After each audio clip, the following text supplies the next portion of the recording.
আসসালামু আলাইকুম ওয়া রাহমাতুল্লাহ ওয়াসসালাতু ওয়াসসালামু আলা রাসূলিহিল কারীম আম্মা বা'দ। আলহামদুলিল্লাহ।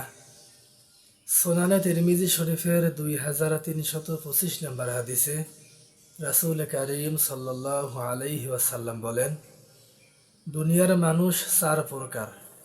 এক, যার কাছে জ্ঞান আছে, সম্পদ আছে, সে ভালো কাজে খরচ করে, সে সর্বোৎকৃষ্ট মানুষ এবং অধিক সওয়াবের অধিকারী। দুই, যার কাছে জ্ঞান আছে, সম্পদ নেই, কিন্তু সে ভালো নিয়ত রাখে, সেও সর্বোত্তম মানুষ এবং অধিক সওয়াবের অধিকারী।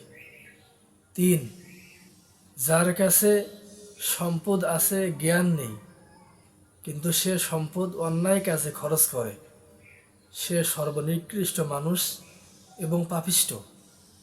চার, যার কাছে জ্ঞানও নেই, সম্পদও নেই, কিন্তু সে খারাপ নিয়ত রাখে, সেও সর্বনিকৃষ্ট মানুষ এবং পাপিষ্ঠ।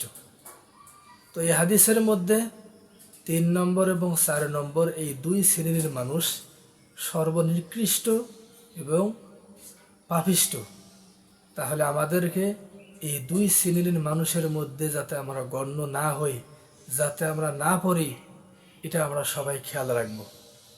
বাকি থাকলো 1 নম্বর এবং 2 নম্বর এই দুই শ্রেণীর মানুষ সর্ব উৎকৃষ্ট, সর্ব উত্তম এবং অধিক সওয়াবের অধিকারী। আমরা এই দুই শ্রেণীর মানুষের মধ্যে যাতে গণ্য হই, এই দুই শ্রেণীর মানুষের মধ্যে যাতে আমরা পড়ি, সেইভাবেই আমরা সবাই চলাফেরা করার চেষ্টা করব, সেদিকে সবাই আমরা খেয়াল রাখব। মহান আল্লাহ রাব্বুল আলামিন আমাদের সকলকে প্রথম দুই শ্রেণীর মানুষ 1 নম্বর এবং 2 নম্বর এই দুই শ্রেণীর মধ্যে থাকার তৌফিক দান করুন, আমিন। আসসালামু আলাইকুম ওয়া রাহমাতুল্লাহ।